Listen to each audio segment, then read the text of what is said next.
Hello বন্ধুগণ, আপনারা সকলে কেমন আছেন? আশা করি আপনারা সকলে ভালোই আছেন। তো আপনাদের সাথে আমি আজকে আমার শুরু করতে চলেছি আমার নতুন একটি ব্লগ। প্লিজ আমার ব্লগগুলোকে সবাই মিলে আপনারা সকলেই মিললে সাবস্ক্রাইব করবেন। আর আপনারা এরকম নতুন নতুন ব্লগ পাইতে আপনাদের প্লিজ সাবস্ক্রাইব করবেন। আজকে আমি চলে করছি একটা নতুন জায়গায়। যে জায়গায় আসার সময় আমি কোনো গার্লফ্রেন্ড লইয়া আসি নাই, আমার সকল বন্ধুগণ তার গার্লফ্রেন্ডদের লইয়া আইছে। তারা সকলেই ব্যস্ত আছে, পিঠ চুলকাইতেছে। কিন্তু আমি যেহেতু সিঙ্গেল এই সিঙ্গেল মানুষের কষ্ট কেই বা বুঝে, কেউ তো বুঝে না।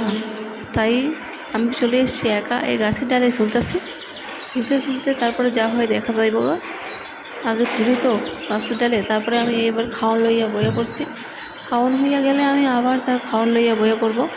খাওয়ান হইয়া গেলে এই যে দেখতেই পাইতেছেন আমি আপেল খাইতেছি। আপনারা কখনো আপেল খাইছেন কখনো আপেল? যদি আপেল